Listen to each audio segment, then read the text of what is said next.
Bonjour à tous, heureuse de vous accueillir sur le plateau TV de Veto Inside en direct du congrès AVAC de Lille 2023.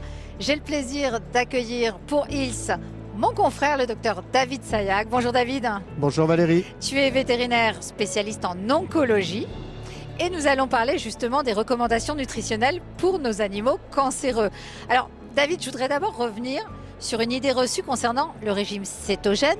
Donc régime cétogène qui a une teneur 4 fois plus élevée en lipides par rapport aux protéines et glucides cumulés.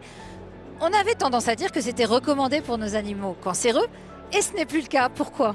En fait, le régime cétogène est souvent remarqué, demandé en consultation au quotidien de cancérologie. C'est une des premières remarques d'ailleurs que vont faire les propriétaires des animaux. Dois-je réduire l'apport en glucides ?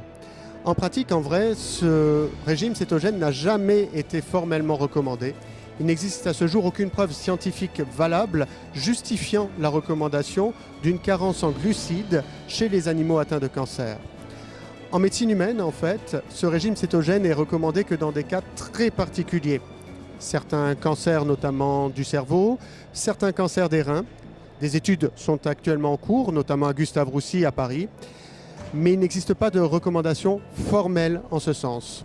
Le plus important demeure toujours de garder un statut nutritionnel optimal tout au long de la prise en charge oncologique. Alors oui, c'est le cas parce que tes objectifs nutritionnels, justement, dans ton exercice en oncologie vétérinaire, c'est ce maintien du poids et de la masse musculaire de l'animal. Exactement, et ça c'est vraiment le point essentiel car d'un point de vue pronostic, il a été démontré qu'une perte de masse musculaire ou une perte de poids était associée à un moindre pronostic, que ce soit au moment du diagnostic ou alors lorsque cette perte de poids ou cette perte de muscle intervient au cours de la chimiothérapie. Donc le plus important demeure que l'animal conserve un score corporel optimal avec un score musculaire optimal. Et alors justement, j'ai envie de te demander, suite à ce constat et cette idée reçue sur laquelle je te remercie, on a pu revenir, qu'est-ce que l'on doit recommander pour un animal, un chien ou un chat atteint de cancer ? Les recommandations pour moi doivent vraiment s'adapter à chaque situation clinique. Tout dépend en fait de l'état nutritionnel au moment de la présentation clinique de l'animal.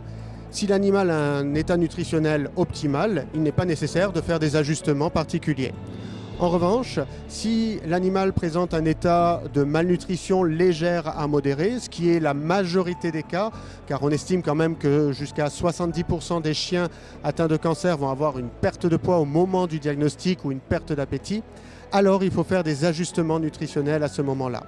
Il faut garder à l'esprit que l'appétit demeure le point le plus important dans l'évaluation de la qualité de vie par les familles et pour nous au quotidien en tant que médecins. Dans ce contexte-là, il est essentiel de recommander un aliment qui est ultra appétant, qui permettra ainsi à l'animal de couvrir l'ensemble de ses besoins. Les besoins, en fait, d'un animal atteint de cancer peuvent être jusqu'à doubler par rapport aux besoins au repos d'un animal sain. Il faut également apporter des protéines de très haute qualité. Il faut veiller également à un apport en prébiotiques, probiotiques, acides gras oméga 3 pour le confort digestif et aider à supporter au mieux l'ensemble des traitements. Donc on l'a bien compris David, finalement ce qu'il faut recommander c'est un aliment très appétant, hyper digestible et à forte valeur énergétique finalement. Exactement. Alors quels sont tes retours ?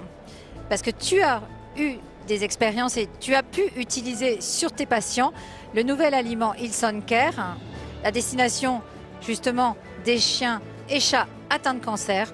Est-ce que tu as des premiers retours à nous partager ? Alors c'est vrai qu'au sein du service d'oncologie, on utilise l'aliment OnCare depuis maintenant presque un an, avec d'excellents retours, à la fois des retours d'un point de vue médical et les retours de nos familles.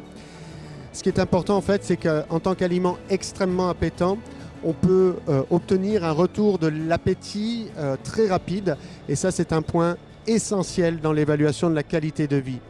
On a des animaux par exemple qui ont repris du poids en post-opératoire d'une chirurgie intestinale. On a des animaux qui ont repris de l'appétit alors qu'ils avaient des tumeurs intranasales qui les empêchaient de bien sentir leurs aliments.